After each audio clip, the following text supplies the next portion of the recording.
I have here, so first, I want to go ahead and mention, not all pregnancies are the same. Not all women are the same. Not all women are going to experience the same symptoms.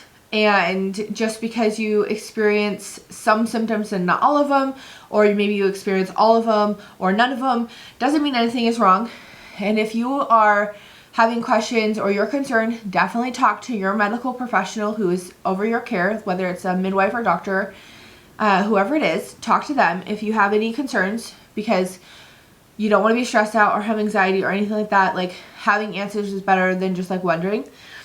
So I just want to say that, like, even me, okay, who has been pregnant 6 other times, I don't have the same symptoms every single time. Things are constantly different.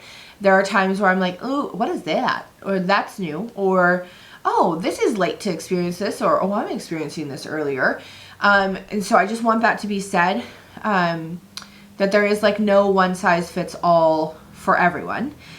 And then, the last thing I really want to say is I am not a medical professional. I have no background in like medical anything. So if you think that you might be experiencing something like me, or, you know, you want to try something out, then, you know, these are all just my own opinions and experiences. I am not saying these to be facts. And if you have concerns or you're looking into something, again, please talk to your medical care professional. Don't just take my word for it. Okay, if you're like, hey, why are you wearing a sweatshirt but also shorts?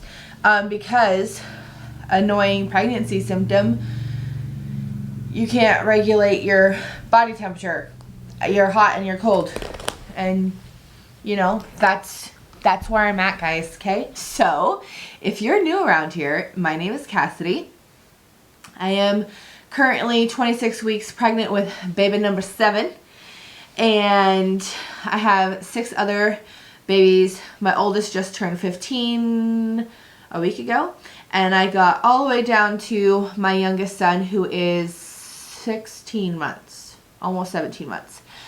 So, wide range, and this baby is due in July, and I am so excited.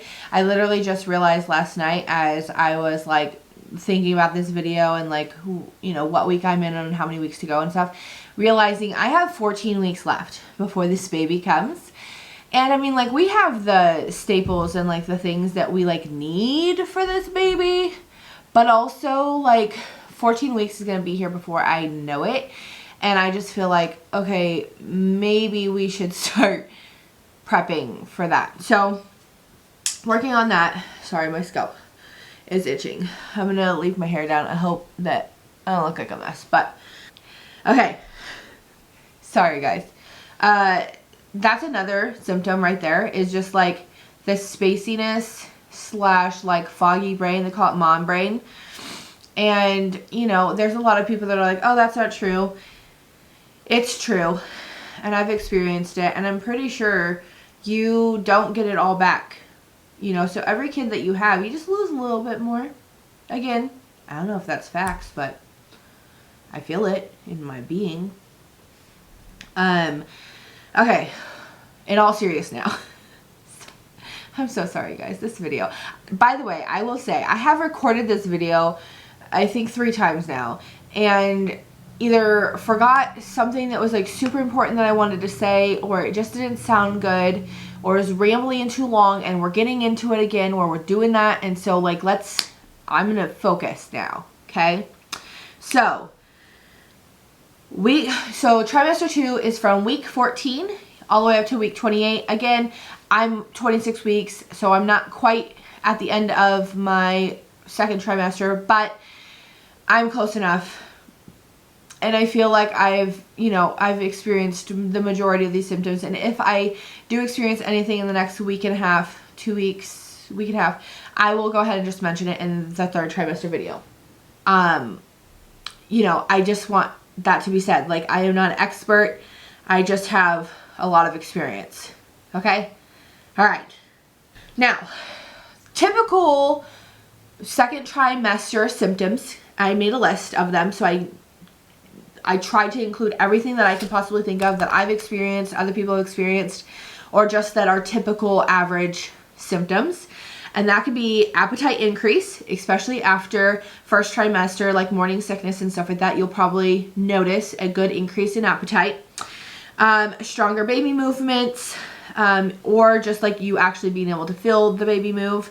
Your belly will be more visible. You'll probably, what we refer to as pop, and your belly will like pop out and you'll start to be more visible and pregnant and like, well, more rounded and that kind of stuff. Your belly may be itchy as it's growing. You might have some stretching pains, some ligament pains from your body just changing and making room for that baby.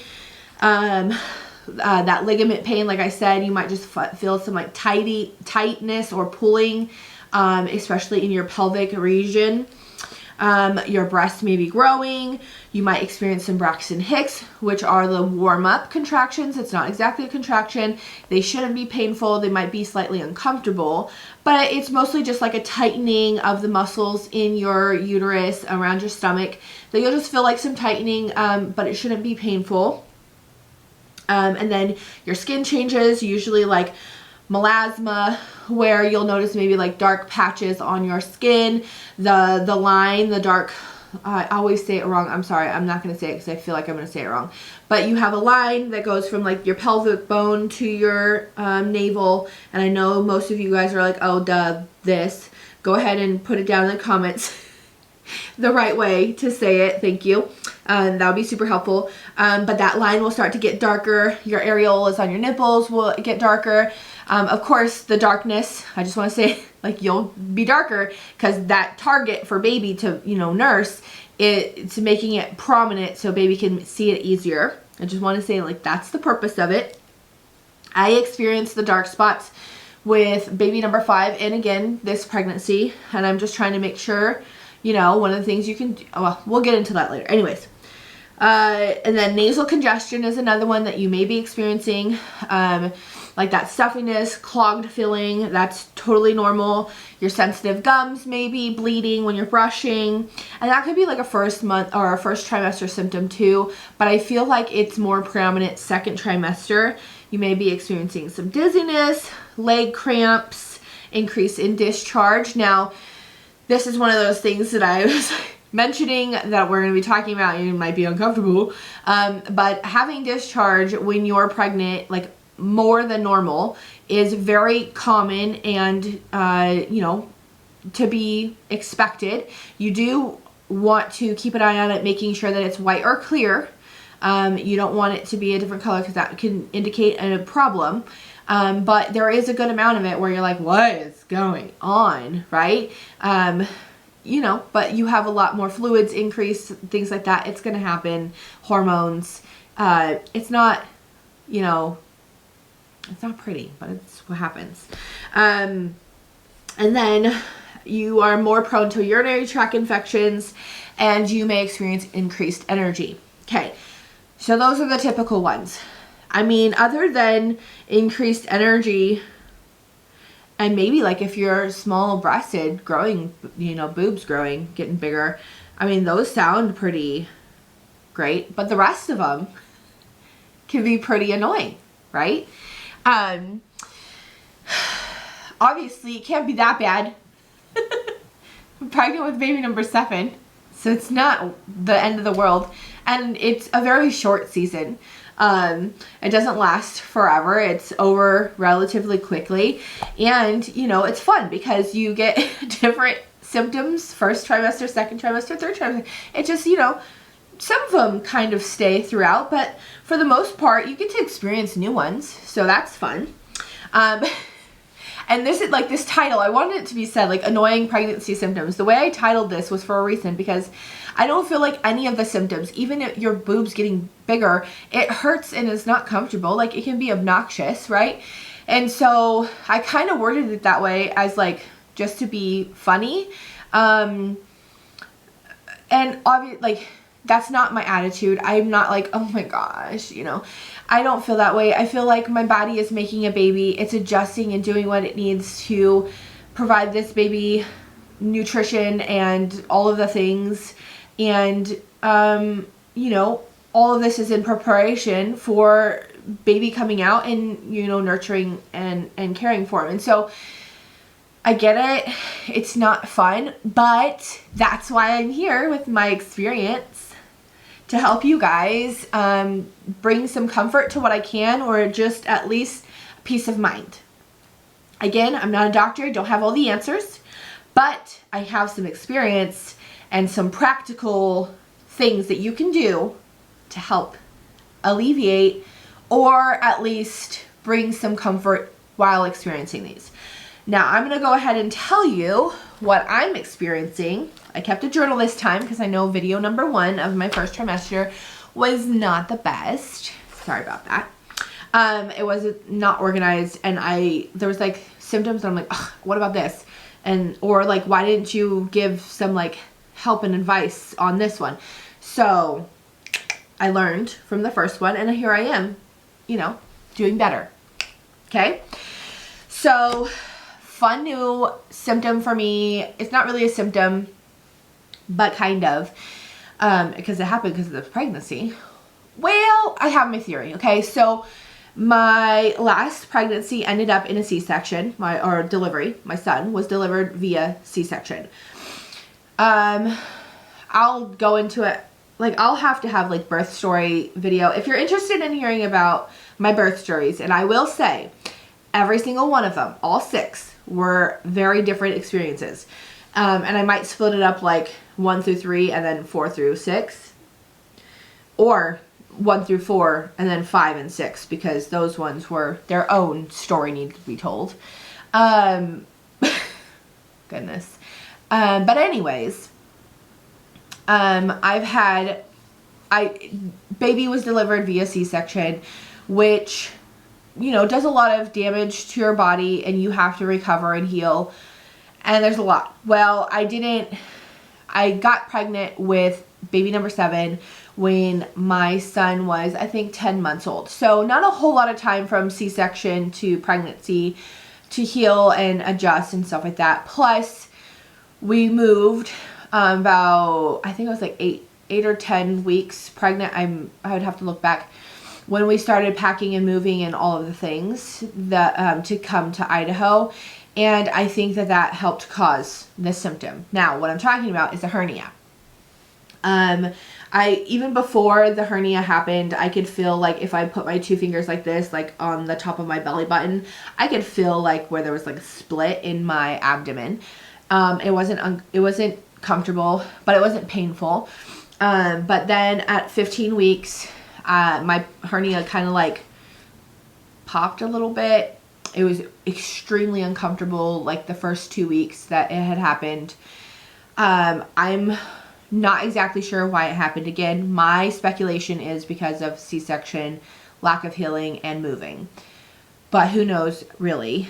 I have learned to adjust. There's really nothing you can do. You can get surgery after you deliver. But while I'm pregnant, there's nothing I can do. What I have been doing, though, is using compression. And then when I feel it, like, you know, like compression leggings, or like underwear that go up high enough over it that are like tight, or like the camis, like the nursing camis that are like really elastic and sturdy. I'll wear those to kind of help just give me some support. And then when I am finding that it is bothering me, I will make sure that I'm like off my feet, or like if I'm in the kitchen, I stand on like my squishy mats just to alleviate some of the pressure, which does help. But usually I just have to like rest, which is totally fine. And I'm learning to take it easier because of it, which is good. Then on week 16, I had a huge surge in acne. In my first trimester, I did experience like a little bit of it, but not enough to where I would call it like a symptom that it was happening. But come week 16, I noticed like really bad, like here on the sides of my neck and my chin. It's like really bad, especially on this side. And, you know, it's hormones. It happens. The only thing that I found to help is good skincare. I just make sure that I'm washing my face morning and night, using certain things that, you know, are safe enough for me to use, or that I feel comfortable enough, you know, talking to my doctor and whatnot, using. And then on days that I'm like maybe feeling insecure, it's like a little worse, I wear like sunblock with tint in it, and that usually helps. And if it's just not, then I might just do a little bit of cover up, or like I'll wear my hair down, whatever. It doesn't really bother me, but sometimes I just feel like it's like sticking out there. So again, I'm not always conscious of it, but if we're like going somewhere doing something, I might cover it up a little bit more, just because I do feel uncomfortable with it, like around people. I just feel like it's one of those things that's like, you know, and since I've been like watching videos or editing, I'm like, okay, like that's all I can see from the side of my face. And for me, I'm like, oh, it's pregnancy, it's acne, there's nothing I can really do. But I just don't, I don't know what people think. It's fine.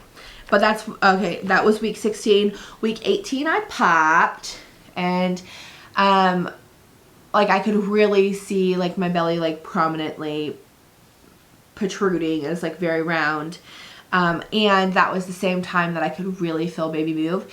That's one of the things this pregnancy that has thrown me off so much, is that it wasn't until way later that I started feeling the baby move this pregnancy. And I'm thinking it's because I was just so busy, and there was so much going on, moving, and then sickness, and like unpacking, and all the things that were happening. But week 18, I can really feel like the strong movements, and I was super thankful. I still am super thankful. It's one of the most like special, just, I don't know what to like, just like the most special, endearing like moments in pregnancy. And it's something that just like, it's like my own little thing, like me and this baby, you know, we can feel it. And it's just like a moment to like slow down and like kind of like think and bond with the baby at the time. Obviously it's not going to be as sweet in the third trimester, because you're much, you know, baby's much bigger, much stronger, and it can be uncomfortable. But I still think that is like one of my very favorite things, and the first thing that I miss delivering the baby is just not being able to feel baby inside. And then week 19, lo and behold, the gas, my friends. I don't mean gassy like, I mean burps. I haven't noticed any pickup in gas, but you might ask my husband. He might say something else. But burps, like if you watch any of my videos, if you have seen any of my videos, if you're not subscribed, you should. You should be subscribed, so that way you guys can, you know, watch some videos and just see what I'm talking about. I literally can't talk without burping. I haven't noticed it enough this video yet, but I'm sure as I'm talking I probably have burped. Now, there's not a whole lot that you can do about this. I'm not really 100% sure. Okay. I say that I'm not sure, but I do know. I do know why it is. Your digestive system slows down, and the room you have and stuff like that, which causes gas bubbles and whatnot. Not to mention whatever you may be eating could be, you know, gas inducing. But just because you're slower metabolism, smaller space in there, it can cause gas, and so you end up burping more. Now, you could make sure that you're not having like carbonated drinks and foods that like make you gassy to help alleviate that. But for me, it's to the point I don't notice it anymore. Like if I'm talking in the video, I do feel like I need to apologize to you guys, or like in person, I'm like, oh, sorry. Like, and it's the point, like I'm just burping under my breath, and I don't mean to. It's just a symptom. Again, I don't feel like it's really annoying, but it can be annoying, especially if it's like the other end, and you're just like farting it up everywhere. Like that could be obnoxious. But for right now, it's just burps, and I'm not really bothered by it. Week 19 is also when I noticed more uncomfortability sleeping and just like the flipping flopping, which what I do for that is pillows. I make my little pregnancy nest. I don't know how else to explain it, but it's like literally a pillow under my head, a pillow in my front, and a pillow between my legs, and depending on where my husband is, a pillow on my back. I do have a pregnancy pillow I bought because I lost the other one in our move. I don't know what happened or if it got thrown away. Like, I seriously don't remember, and I loved that one. I couldn't find it on Amazon again, but I have this one, and it's literally on my floor, like I'm looking at it, disappointed, completely disappointed.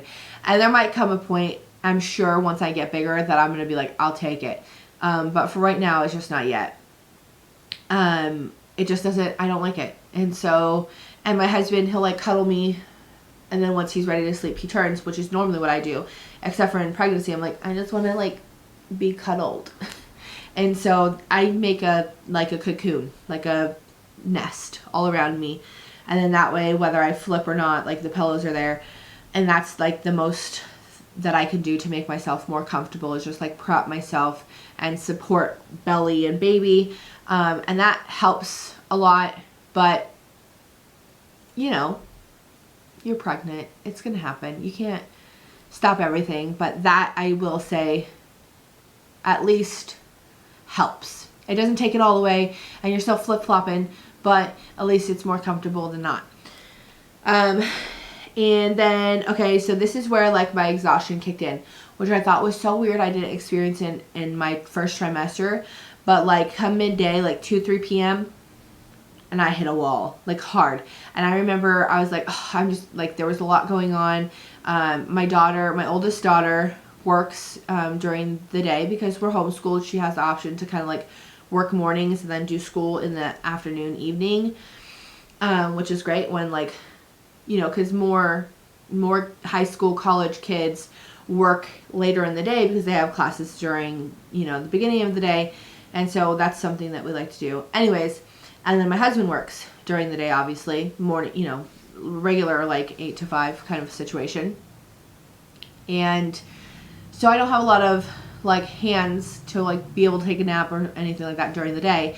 And so I was like, I'm gonna drink a Red Bull. That's what I'm gonna do. You guys, I still fell asleep like an hour later after drinking that thing. I fell right to sleep, and I went to sleep for like 2 hours. It did buy me enough time to where my daughter was home from work, but I crashed hard still. So I'll mention at the end some things that I've done to help with my energy, or I think that it's helped with my energy. But for the most part, I don't think there's a whole lot you can do, because you can only have so much caffeine in your pregnancy, and I push it a little bit. Like, I know only 1 cup a day is suggested, and I'm pretty sure Red Bulls are not suggested, but I'll push it a little bit with the caffeine. But sometimes I just like literally need to rest, and so I'll make sure, you know, I've worked out my schedule like in the day to where my baby and my toddler nap at the same time, and then my 3 middle older kids will do like their independent studies, or I'll let them watch like a documentary or some kind of TV show, something, to where I can rest for a little bit during that time. And even if not, I have enough kids that are older that if I like just lay down on the couch, I'm right there. I have baby gates up blocking, and I'm in the living room, and I can just like lay down and rest while they're like playing and watching TV. And if they need me, that I'm here. But I've just had to like rest. If this is your first kid, or if you have the privilege of calling somebody and being like, I need a nap, do that. Do that. Like, take a nap, rest, relax. Your body is making a human. Support it.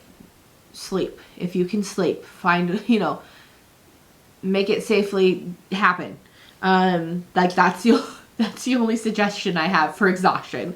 And then lower back pain, which I've had lower back pain like as far back. I had a car accident and motorcycle accident when I was younger, like in my childhood. And so that, like, I've always had back problems, specifically in my lower back. And I should probably get that checked out eventually. And I've gone to the chiropractor for it, which does help. But it's just a part of pregnancy for me, and something that I do. Okay, so like lower back pain, and then in week 22, I also experienced swelling, and my sciatic nerve started acting up.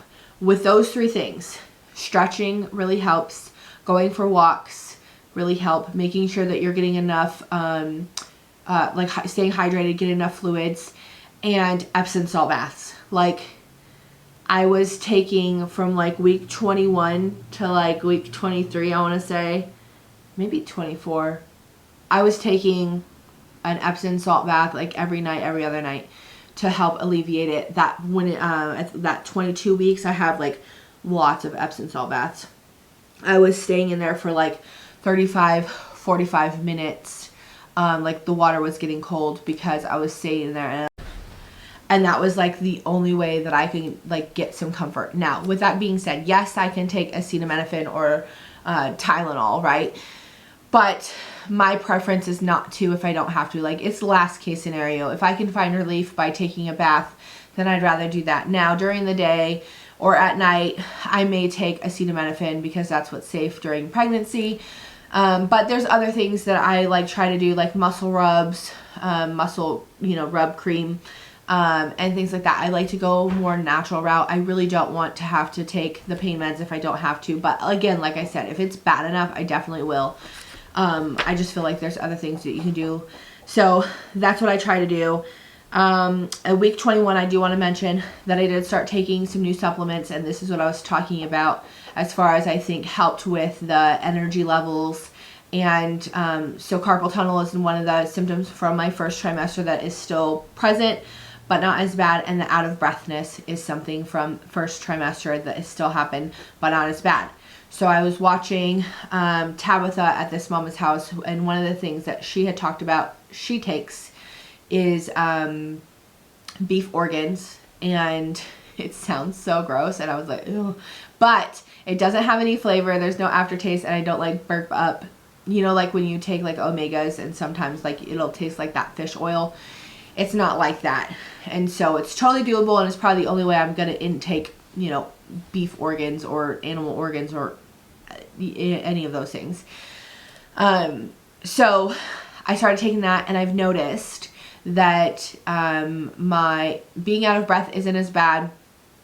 My carpal tunnel is like 50% better. Like, I still experience it. Like, I was cleaning the shower today, and I had to quit like 1.5 walls into it because I started like getting numbness and tightness. But I used to only be able to, like, in my prayer journal, I could only maybe get through a page, where I can probably do like 1.5 pages, 2 pages. So it's still happening, but it's not as bad. It's not like carrying groceries or holding my son, like my arm would go numb. And it's not that bad anymore. Like, I can hold my son, I can carry groceries without like my fingers and my hands going numb. But if I do it for too long, I will experience some numbness. So I will say that definitely helped. And I started eating the Built bars, which I didn't realize. You guys, I don't know if you ever did this, where you just like see endorsements for things and you're like, really, you know? Okay, so that's what happened. I wish I had one up here. There is a Built bar that's marshmallow, and I'm not a huge marshmallow fan, okay? But this one was strawberry chocolate flavored. And I was like, well, that sounds delicious.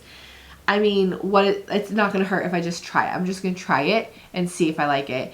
It is literally the best thing, the best protein bar by like far. But like, it is so good. It like the chocolate, it's real chocolate. It tastes like real chocolate. I think it's like dark chocolate. And then the strawberry marshmallow center is like chewing good. And I love these things. And anytime I go like to GNC, I'll buy a couple. And I didn't realize, it was actually Tabitha. She was talking about these Built bars, and I'm like, okay, really? And then I realized that is the bar that, like, I seen her, like, box. She was sharing about the, like, assorted box, and in there was the Puffs, is what it's called. It's, like, Built Puffs bar or whatever. And I seen it in there, and I was like, oh, my bad. She's telling the truth. Those bars are definitely delicious. And it felt so stupid. But, you know, it happens. Guys, it happens. I know you know. And so then I was like, oh, That's who makes those that's who she's talking about. I'm definitely buying a box. So I bought an assorted box.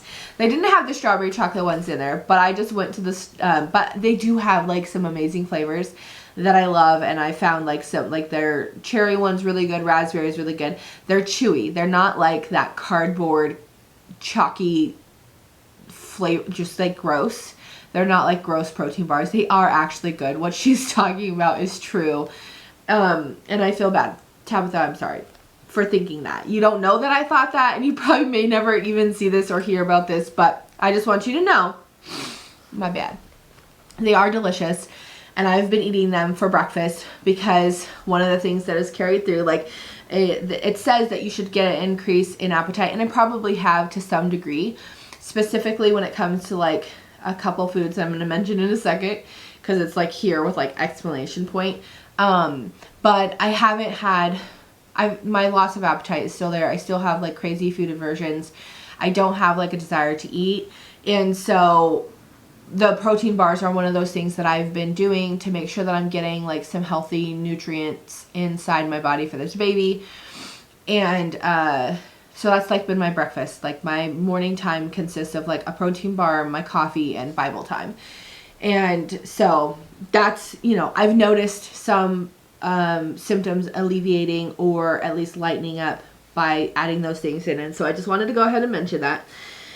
And then along with week 22 symptoms, see, there it is. There's the burps.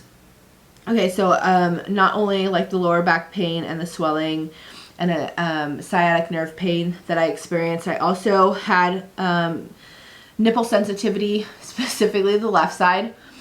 I didn't experience this the first trimester. I'm pretty sure it was because I stopped nursing so closely to when I got pregnant. I think there was like only a month difference, maybe 2, because I got a yeast infection, and so I had to stop nursing on one side, which caused complications, and we just ended up switching over to formula, which was, you know, it is what it is. A fed baby is better than the, you know, way the baby is fed. And so I think that that's why I didn't experience sensitivity. But again, speculation. I don't know. I'm not a professional. But I do know come week 22, it was on like Donkey Kong, and I could not stand it. Like if the water hit me wrong in the shower, or like something like brushed me, like my bra moved or something, like it was so like just like, oh. And I wish there was something that I could say that like alleviated it or helped. I did like keep lotion on them so they weren't like getting agitated or like flaky or anything like that, but they were just sensitive. My right one isn't anymore. My left one kind of still is, but that's, you know, I don't know why, but it did happen. So sometimes, you know, it may not happen early on in pregnancy like most people, or like typical pregnancies for you. It might happen the second trimester. You never know. I don't know. And then, okay, so this is what I'm talking about, exclamation point, okay? I have the strongest desire for cheeseburgers, specifically a Wendy's cheeseburger, bacon cheeseburger is like my favorite thing. Like I always want it. Obviously I don't always eat it because that would be not healthy. But on days that like are really hard days for me to eat, or I'm just like having a hard time getting food in my body because it's like making me grossed out, I will go get a cheeseburger, which sounds like a weird thing, but I will reward myself. Like I will make myself eat by going to eat something that I want to eat, like a cheeseburger. It doesn't happen often. I might do it like once a week. Sometimes I just have the craving and I can't kick it, and I'll just go get it. But it's like specifically a bacon cheeseburger, and it's like the most it's just so basic. It's like ketchup, mayonnaise, bacon, patty, and cheese. But I don't know, it's really good from Wendy's, and their fries aren't bad, so I just go get me a little meal with the soda and I'm happy. Again, I don't advise you doing it all the time, but every once in a while doesn't hurt. So yeah, and then 23 weeks pregnant, we got to finally do the anatomy scan, and we found out he's a boy. So I really had feelings that it was a girl. Like I won't say like intuition, because I wasn't like, oh, this is definitely a girl.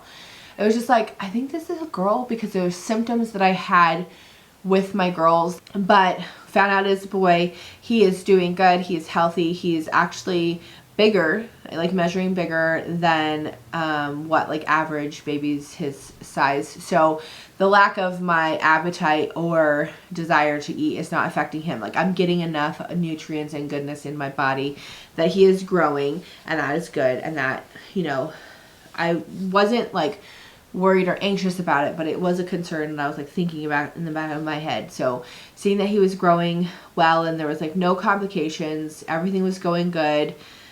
He was healthy, happy little boy. Everything's good. He's good. I'm good. We're good. Doctor's looking out for me. And I found there was like a peak in my sciatic nerve pain. It's on my left side, but it's like specifically like right in my booty. So I'm trying to, ways that you can alleviate sciatic nerve pain are, there are certain stretches, and I'm sure if you look on YouTube like sciatic nerve stretches, there will be a ton of pregnant women or women, a physical therapist showing you how to do these exercises. I learned a lot of them in physical therapy a few pregnancies ago, and my chiropractor also helps. And then Pinterest is another way that you can go and look and find some of these. But doing your stretches really help. Exercising those specific muscles, and there's like, it's like the tiniest little muscles that you can imagine. Like doing clamshells is a good one for it, which is where you like lay on your side, your knees are together and your feet are together, right? So you're like opening up like this with your legs like a clam, and you have to really keep your heels together while you do it, and you will notice you're like, whoa. So doing those really help, and like strengthening those muscles really help. And so that's what I've been doing. I've noticed a little bit of relief, but not a whole lot. It's still a problem. I've had it the last 3 pregnancies. So there we go. That's up to 23 weeks. And then I think that's it. Yeah, carpal tunnel, loss of appetite carried over from first trimester. And then the only other thing I could say is snap, crackle, pop. And you're like, what are you talking about, Cassie? Well, I'm talking about my joints and ligaments. Like I will move and my hip will just like pop. Like when I walk, my knees are like snap. And it's just because I think it's called prolactin. No, I think that's the wrong thing. Okay, there is a hormone that is released in your body to release or to loosen up your joints and ligaments so that your body can do what it needs to open up and prepare for a baby getting bigger and delivery, right?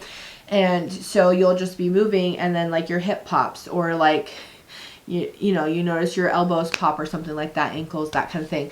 It's normal. I don't really think there's anything that you can do to bring any more comfort. I make sure that I'm staying hydrated, so that way it's not like painful, and it's not painful like when this happens. I'm just saying snap, crackle, pop, like I'm popping. And I don't know, I think this is earlier than typical, but again, 7th pregnancy, it's gonna be that way, right?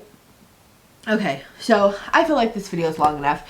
I hope that, okay, this is the thing that I missed the last video I recorded, and I was so upset with myself. Okay, listen. Now, this is like my #1 tip, okay? If you struggle or experience yeast infections, and it's very common, there's nothing wrong, okay? That doesn't mean that anything is happening that shouldn't be happening. But like I said in the beginning of the video, yeast infections are extremely, extremely, extremely common in pregnant women because of the hormones and the things that are happening. Also, if you have tested positive, like this wouldn't be for first-time moms, but if you have tested positive for group B strep in the past, like if this is your 2nd or more baby and you have tested positive with group B strep, my biggest tip to you would be take a probiotic. This is something, so like I take a prenatal, really good quality prenatal. I take my probiotic. I take the beef organs and a vitamin D. Those are like my go-to 4 supplements. Like I have to have every single day. I can't like do life without them. And the probiotic specifically, 1, it's good for your gut, obviously. It helps to make sure that the good bacteria is there, the bad bacteria is not. It helps with immunity. Same thing with vitamin D. But most importantly that I have found, and this is, okay, starting with baby number 4, baby number 5, because that's when I went on like my health kick journey, and I started trying to find more natural ways to deal with things in pregnancy specifically and delivery. But one of the things I started taking then during my 5th pregnancy was a probiotic, and I noticed like the month after I started taking it, I wasn't struggling with yeast infections. Now that is something I will say that I have had every other pregnancy. Like, I've always experienced yeast infections during pregnancy. And so when that happened, when I stopped having them, I was like, what is going on? The only thing new was the probiotic. Okay, so I tested this theory, and sure enough, I found, like my last pregnancy, I didn't take it for a month, because this is when it dawned on me. I didn't take it for a month, and sure enough, yeast infection. So I highly suggest taking a probiotic. It has really helped me. In the beginning of this move, it happened again where I was in between, because I order it from an online shopping club. That's where I get my probiotic, because it's my favorite one. But anyways, just find a good probiotic. And I was in between deliveries because I was moving. I didn't want it to get shipped there, but I didn't want it to get shipped here too early. Anyways. So in between deliveries, didn't have it, ended up getting a yeast infection in between that time. And I was just like, oh my gosh, it's because I'm not taking my probiotic. I know it. Sure enough, I've been taking it ever since, and I haven't had any problems since. With that being said, okay, no yeast infections. Also, I have noticed that I have not tested positive for group B strep with either of these other pregnancies. So with baby number 2 and baby number 4, I tested positive. I don't remember with baby number 3, but her delivery was so fast and quick, I wouldn't have been able to get on the antibiotics for her anyways. And I literally cannot remember, and I don't have like my health record from that pregnancy. I'm assuming I probably did, but I have no recollection. But I know for positive, I did for baby number 2, I had to get on antibiotics, and then I also did for number 4 and had to get on antibiotics. So group B strep, it's a bacteria that just like naturally grows down in your undercarriage, and they'll test it, I think, at like between like week 28 and week 32 or something, like somewhere in between there, you'll get tested for group B. You'll go in for your checkup, and then kind of swab to check for the group B strep to see if you carry this bacteria. If you carry this bacteria, then you just have to go in with enough time to be put on antibiotics to make sure that that bacteria doesn't get passed on to baby when baby makes their entrance into the world. Exit out of your body and entrance into the world, okay? It's not worst case scenario, but it's not great either. And so what I have noticed though is with baby number 5 and 6, and I'll get back to you on number 7 if I test positive or not for it. But so far, having the probiotic has kept me from, again, not a doctor, I'm not an expert, I don't know if this is like the actual truth of what is happening, but if you're worried about having it and having a probiotic is good anyways, you might as well just try taking a probiotic to help you not have the group B strep. Because again, good bacteria stays and the probiotic helps, bad bacteria not so much. So that is the only thing that I wanted to really like stress and make sure that I included in this video, because I think it's huge. And who wants to be on antibiotics when they're or stressing about getting there on time or at a certain because I think it's like 12 hours or 8 hours, something like that, something weird to where you have to be on these antibiotics so many hours. Maybe it's 4. It might be less. Again, don't quote me if this was like 6 years ago that I had to do this. Yeah. And so you don't want to have that added pressure and stress of having to be on antibiotics at a certain point in your labor to make sure that delivery and all of that. So, okay, now that I've said it, this video is complete. I am sorry if I rambled and ranted. I just know, like, for me, I'm like, when you're researching symptoms and like what's normal and like what's helpful for that, and this is something that I get asked a lot because I do have a lot of experience being, you know, pregnant with number 7, so people are like really curious and stuff, and so I just want to make sure that I hit all of the points and I say all the things and I give as much help and advice or just like experience, like what I've experienced to help alleviate any like concerns or stresses or worries or whatever to any new mamas or repeat mamas who just are like me and you kind of forget sometimes, or just want to know that you're just, you know, you're normal or you're not alone. And so that's what this video was. I'm sorry if it was rambly. I hope if you're still here, thank you. I hope that you gained something from this video. If you did, can you please hit that like button, because it really helps me out know this is helpful information or this is helpful content to create. I want to create content that is a blessing to you guys. Also, if you're not subscribed, I would love for you to subscribe and be a part of my little community here. I really do appreciate every single one of you. Anytime I see that my number's gone up, I am just like in awe that you guys are, you know, wanting to follow and learn from me. I think that's amazing, and I feel so blessed by it.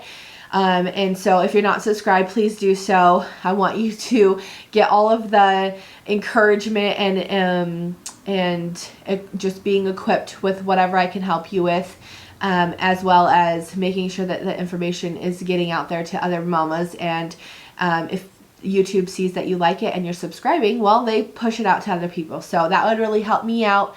And I hope, again, this video was a blessing to you.